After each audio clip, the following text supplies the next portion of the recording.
So, roughly a few days ago, I made a video on Roblox Gore Untitled Shooter. It had all the necessary things to stay up, and it followed Roblox guidelines almost perfectly. But here's the kicker, the game got taken down again. Now, if you don't know, this game was actually a dumbed down version of Untitled Shooter because they actually removed a lot of the gore and a lot of the bones. You know, to comply with Roblox guidelines. Games like Redbox exist, but you know, it is what it is. Do whatever you need to do to keep your game alive, right? And as a person who talks to both the developers of both games, I could tell you 100% that the game followed the guidelines, at least to Redbox's standard. It was actually harder to turn on the gore in this game than it was Redbox 2. It actually took me a few minutes to figure it out, but I eventually got it and I got everything working. But a few days after the game was up, and right before I uploaded my video on it, the game was taken down again.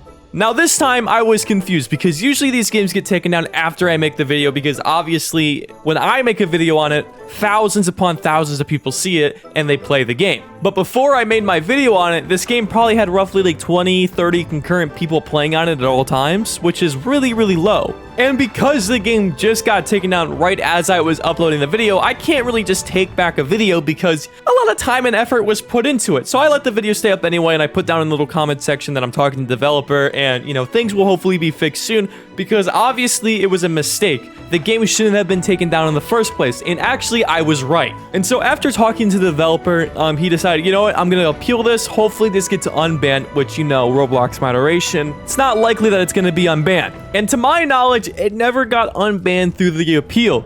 But apparently the developer of the game never checked his PMs on Roblox because whenever Roblox deletes your game or puts it on the review, it'll PM you a message on why the game was removed or why the game was put under review.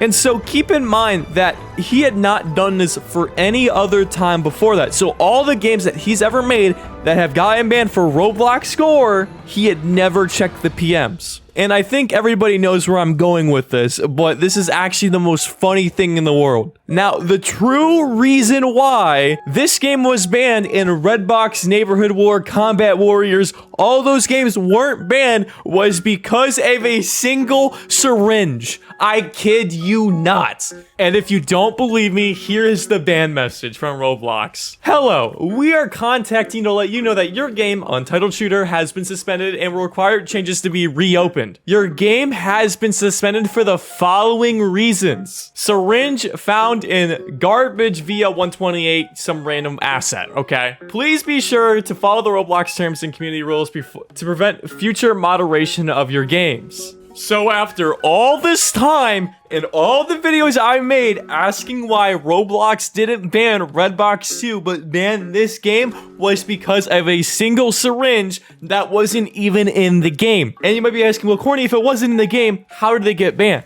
Well, you see, I think what happens is when you make games and all that stuff, Roblox like automatically checks all the assets, and he actually imported a bunch of assets from CS_Office, which is an actual CSGO map on Office. They found in the assets a single syringe inside of a garbage can. So what does this mean for Roblox Gore? Well, for me at least, it actually gives me a go-ahead to do a little project I actually wanted to do for a good while now, but I just didn't want to get banned on Roblox. Which I don't know if I want to say the specifics yet, but let's put it essentially, I want to make a somewhat violent game on Roblox. And this also means that future Gore games, or just generally all Gore games in general, usually just have the go-ahead. Just make sure when you import stuff from other games, they don't have a mystery syringe somewhere in it. Like, I really can't believe the fact that all it was just one syringe this entire time. But it's also kind of Roblox's fault for banning a game just on a single syringe alone that nobody knew about. I didn't know about it. The developer did not know about it. Not a single player knew about this syringe existing. But because it was in its source files, it's bannable. I mean, it kind of sucks, but that just is what it is. I can understand why Roblox moderation is so tough on things like that being in there, but like, come on.